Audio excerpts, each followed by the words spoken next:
President Donald Trump was at Alabama's commencement ceremony last week, and he did that with Nick Saban. Could that have started a change to college football's NIL? We're going to get into that.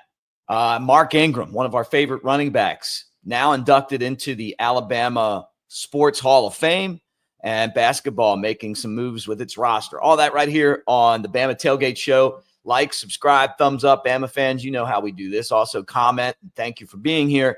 Roll Tide. Let's go.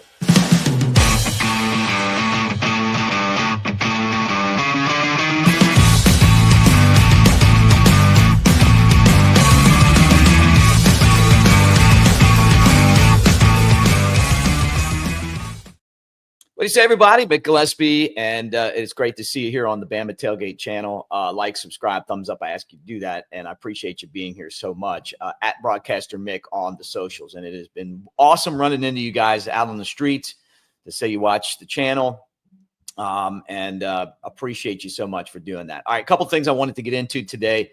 First off, this is kind of big. I mean, it turned into a big deal. We knew that having President Trump at the commencement ceremony was definitely unique. And I think to have a sitting president come to your school and speak at a commencement is off the chart, crazy, and in a good way for your university. I mean, it's the exposure. And I know some of you guys love President Trump. Some of you guys don't. Some of you guys don't care. This isn't about politics. It's just about the recognition that your school gets for having, you know, the leader of the world come and basically be a part of it and give your school that thumbs up, that it's a legitimately great place. And I think we all agree on that. Now, what's crazy to me is that this could turn out to be the beginning of changing college football's crazy Wild West, no rules NIL deal.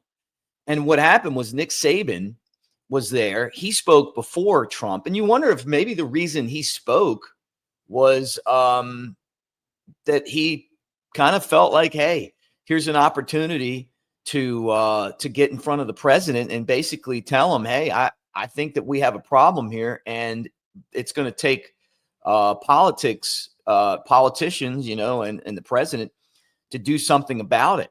And so now President Trump is considering an executive order that would curb the growing NIL, the name, image, and likeness payments in college athletics. And it could reshape the landscape of NCAA sports, right? Because they need some kind of law or rule. Coach Saban left in 2023. And from people that I know that run into him, it was really because of NIL. Because And not that he didn't want to see the players be rewarded for what they accomplish on the field and them building their name, image, and likeness through playing, but it's turned into pay for play, and that's not amateur athletics, and it's really changed, the way that everything works. So, what would happen? Well, you got first off Alabama Senator Tommy Tuberville. It's interesting, we know him from being Auburn's football coach, so he understands the world of athletics. I'm sure he's going to be involved. You want to have politicians that are Democrats and Republicans both involved in this, because if President Trump signs an executive order, you still need to go back and pass legislation that everyone votes on for it to really stick. And I think that could happen, because you hear this isn't this is a bipartisan issue here. I mean, I think Democrats and Republicans watch this channel every day. We may disagree on politics, but we're not going to disagree on the fact that the system's broken right now. And I think both aisles know that something needs to be done. So you use the executive order just to kind of speed things up. Then you need the Congress and Senate to go ahead and pass it. Now, some of you guys are going to get in the comments and you're going to be like, they never do anything right there. So how do you expect them to do something right now? I don't know.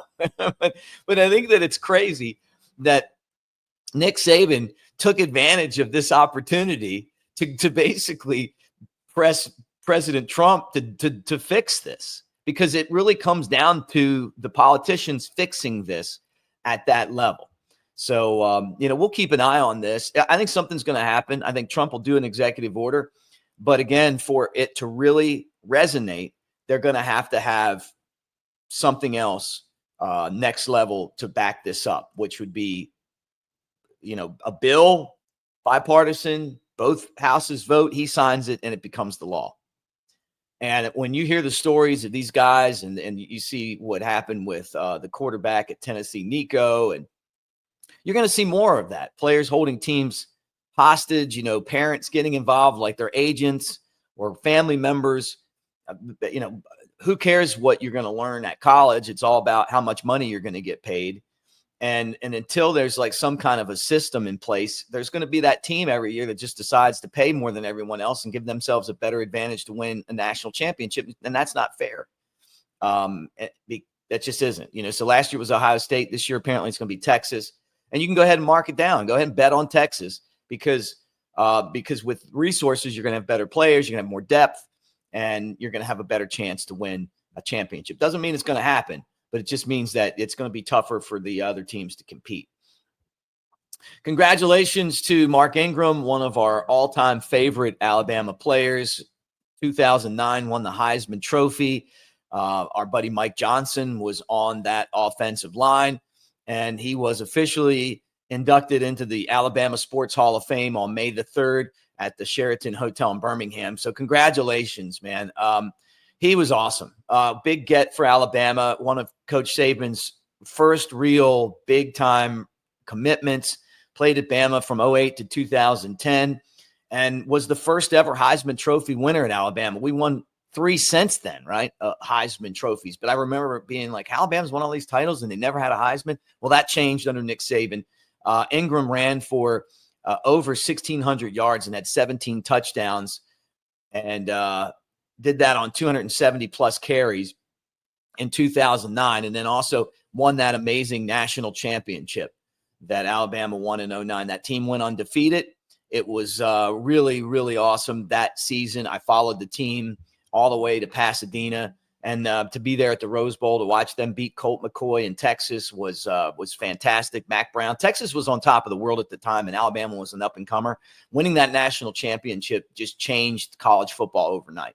That was when people were like, okay, Bama's back, and they were really back this time. And I remember being at the ceremony at Bryant-Denny Stadium and Saban doing the LeBron James. And we're not here to just win one. We're going to win 2, win 3, win 5. And he's counting all these. And I thought at the time, like, man, I'm just glad we won 1. Looking back, we could have won a couple more. So congratulations to him. And great also on the air on Fox. He's got charisma. He's funny. I love the personality. Love what he does on TV. So congratulations to a guy that represents the university with so much pride and class and professionalism, and it's awesome to see him do that.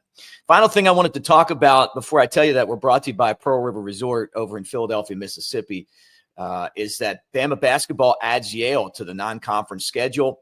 Yale, a team that upset Auburn in the tournament a few years ago.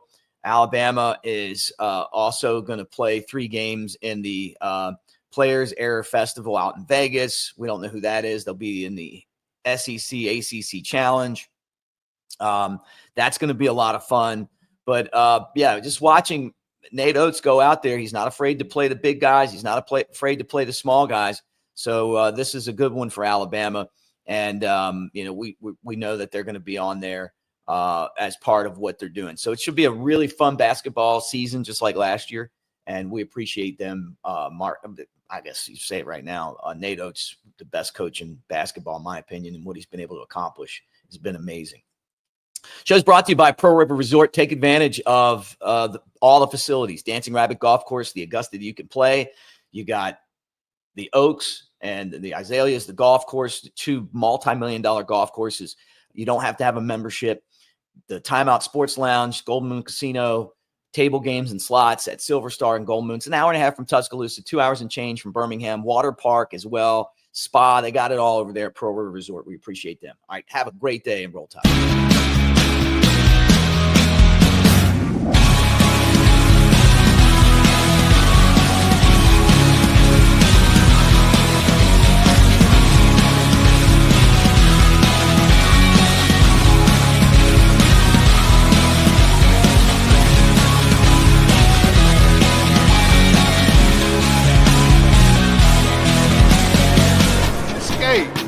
Pearl River Resort.